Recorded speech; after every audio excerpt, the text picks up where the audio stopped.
3 ou 4 dias depois do pau de arara, você fica como se estivesse se recuperando de uma operação, de uma coisa. Você fica meio grogue, tudo dói, fica difícil de se movimentar, tua cabeça também está um pouco girando. E aí teve uma surpresa de ser chamada para a sala de interrogatório lá em cima. Quando eu passei pelo corredor, que todo mundo me viu, eu percebi a cara de preocupação de todo mundo falando: ih, lá vai a Nair de novo para lá, para a tortura. Eu cheguei lá na sala, logo que cheguei tinha uma poltrona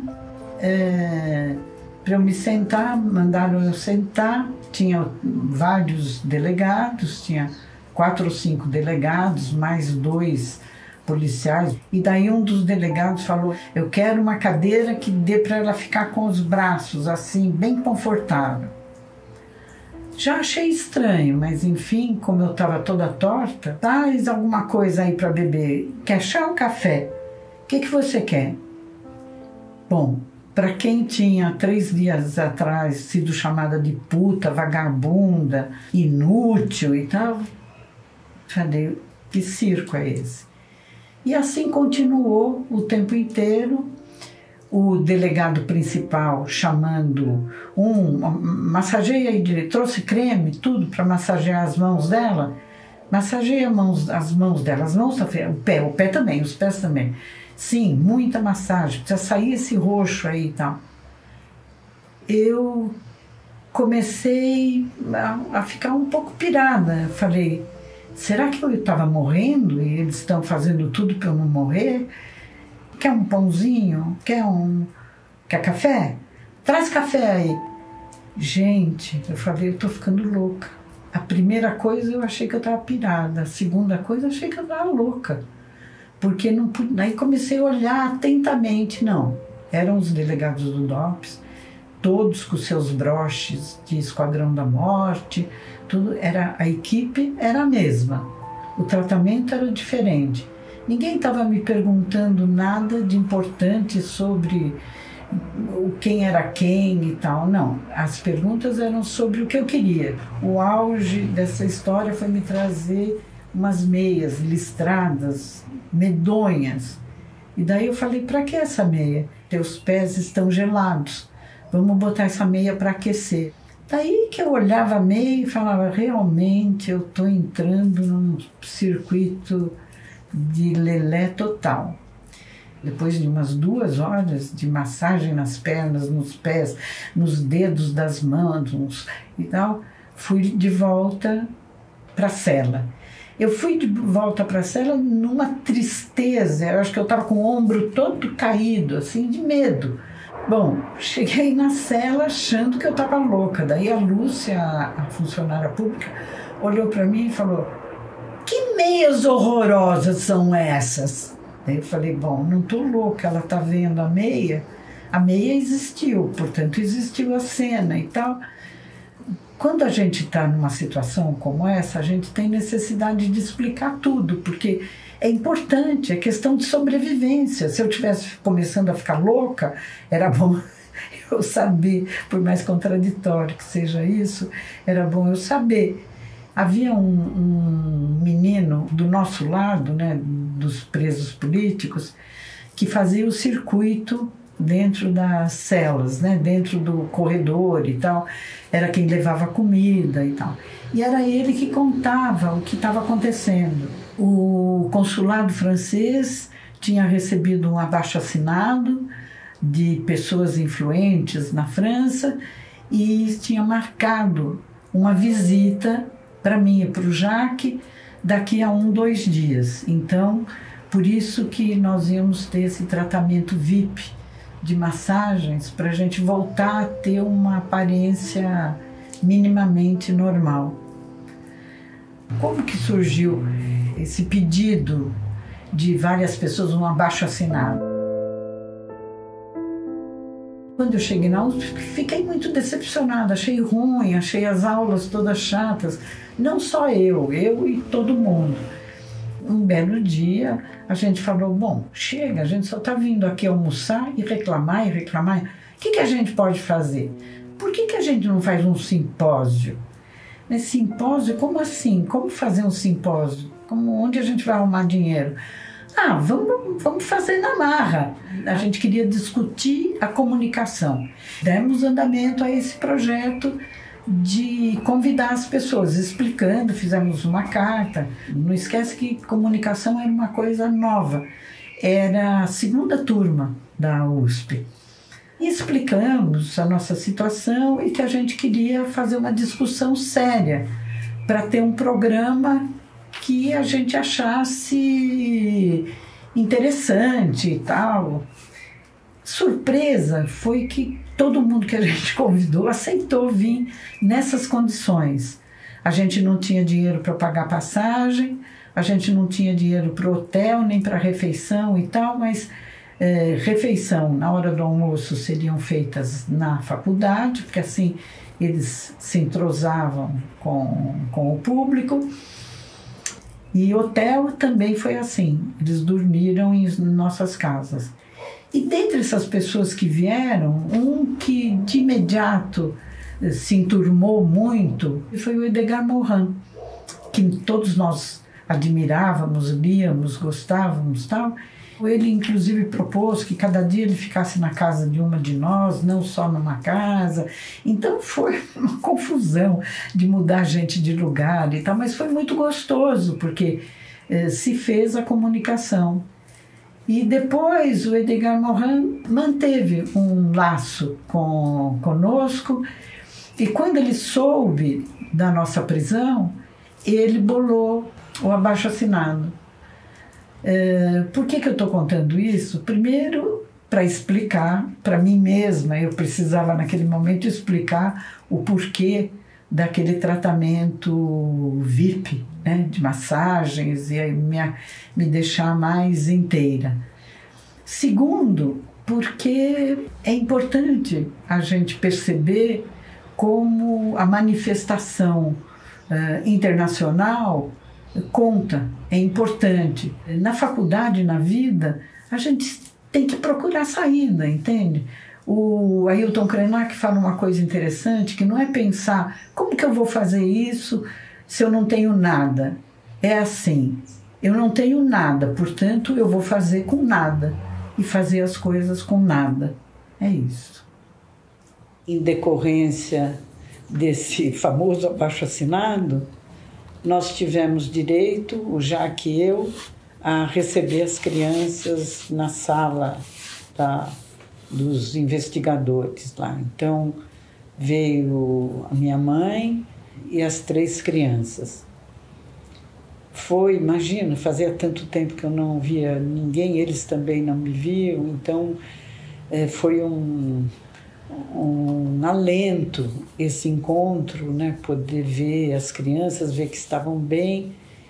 Enquanto nós viemos para o DOPS, vários delegados ficaram na minha casa, com a minha mãe e com as crianças.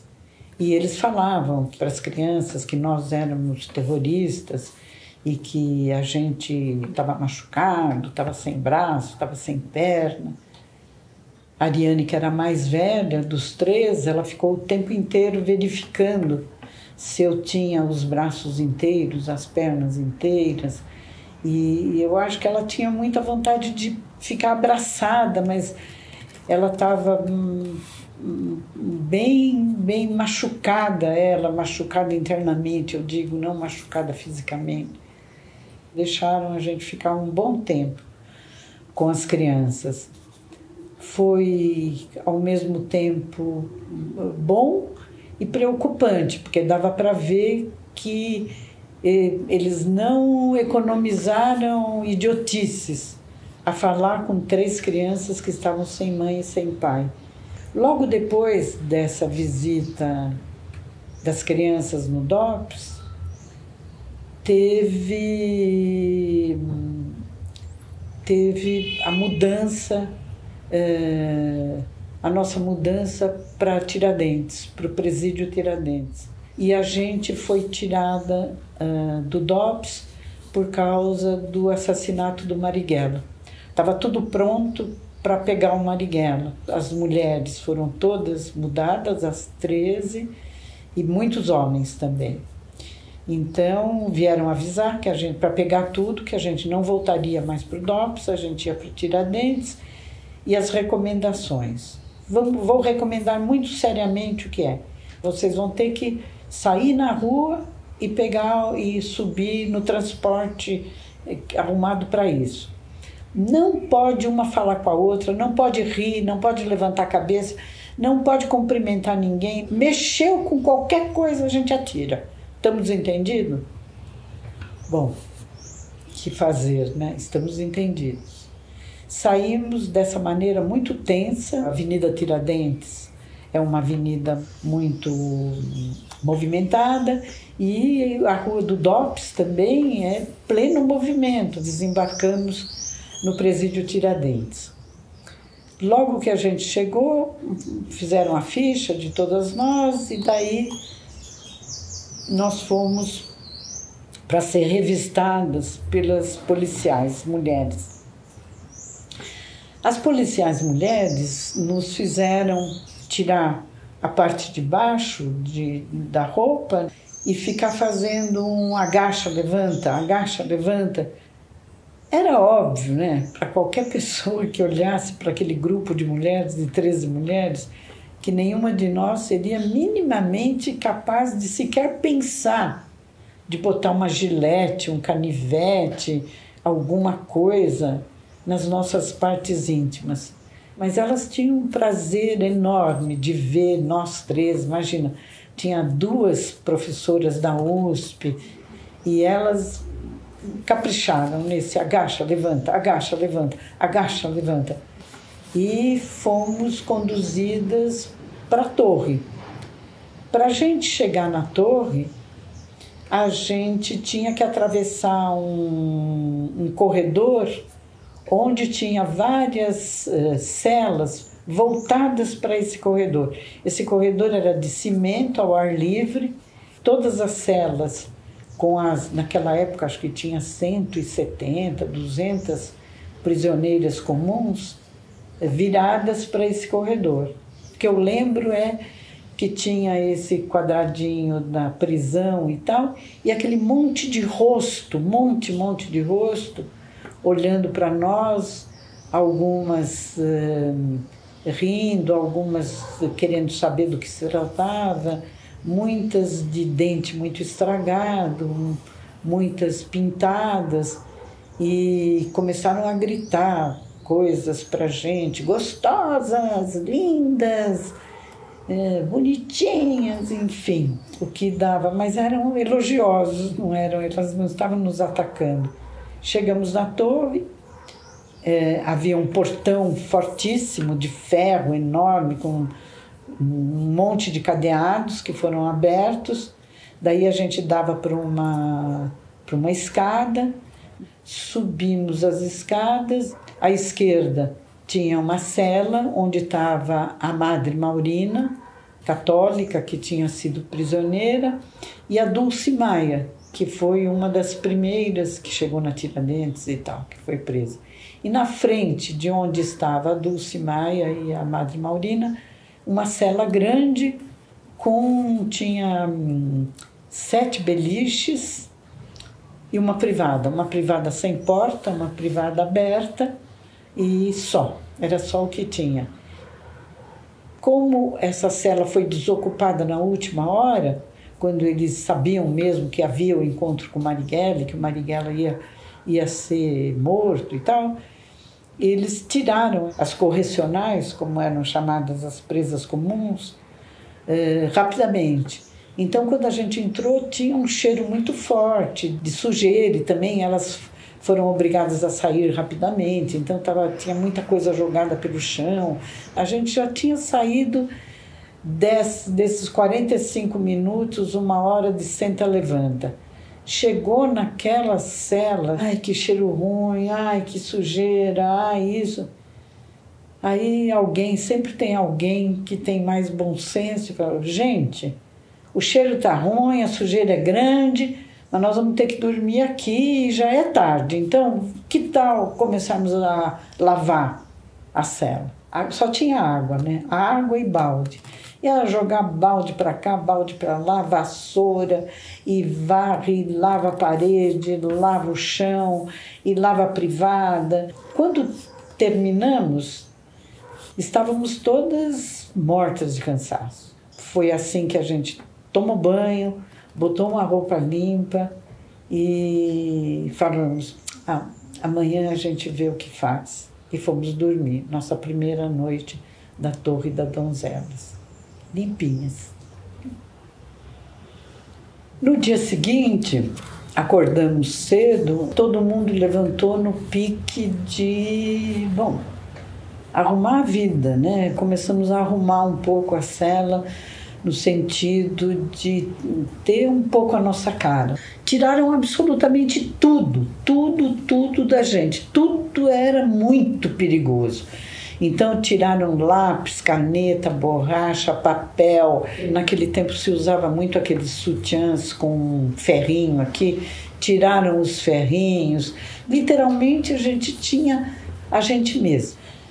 E entremeado com essa necessidade de colocar algumas coisas, dar uma esquentada no ambiente, começaram a chegar cartas de amor, algumas com mancha de gordura, outras com aquelas letrinhas redondas, bem feitas, outras com as letras que subiam para baixo e para cima.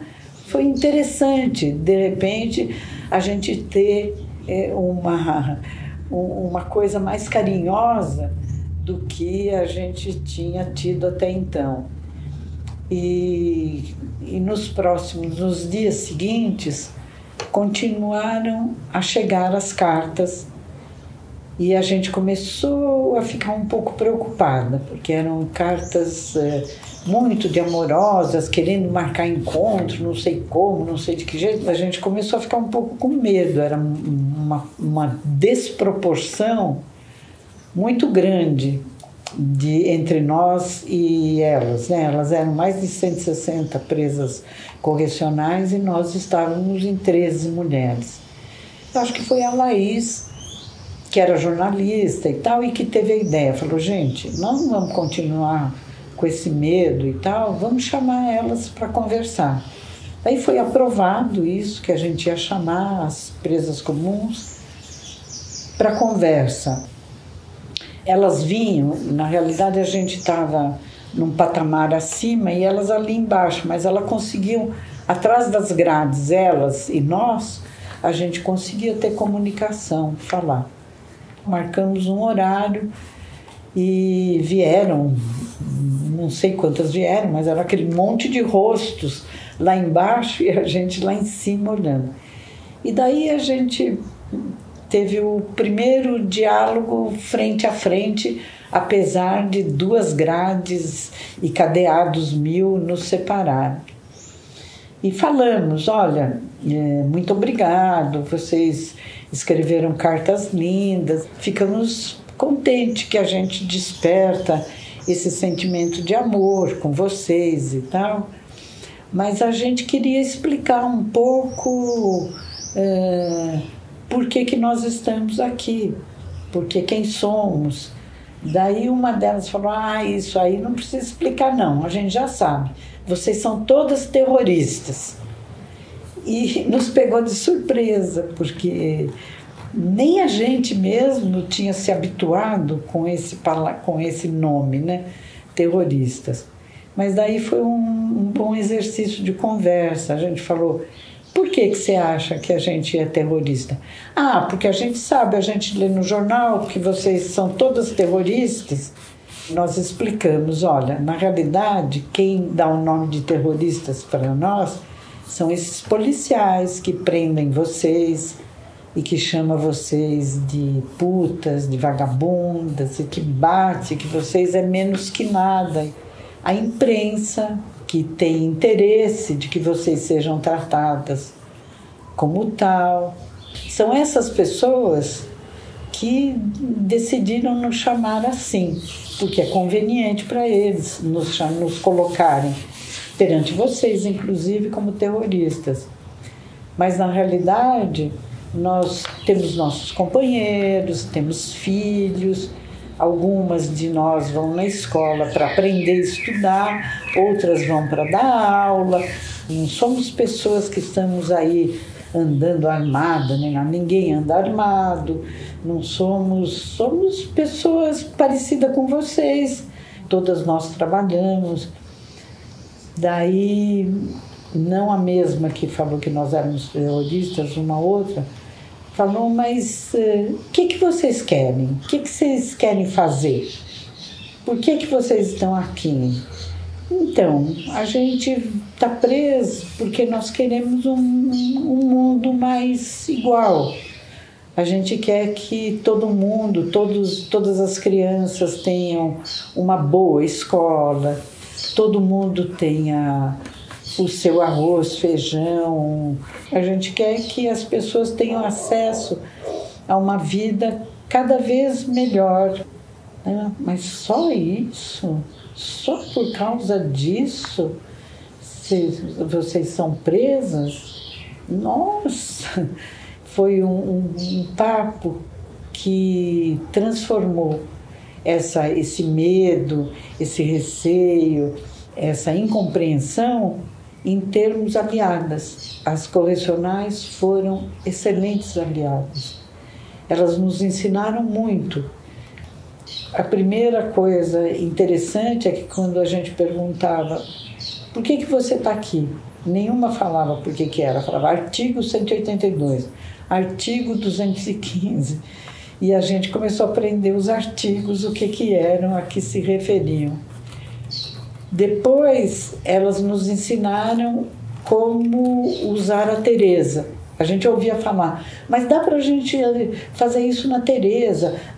Teresa para nós era um nome de uma pessoa. Não, a Teresa é um artifício que você gruda tudo que você tem de tecido ou de cinto, de coisa, você faz uma coisa grande de tecido e tal.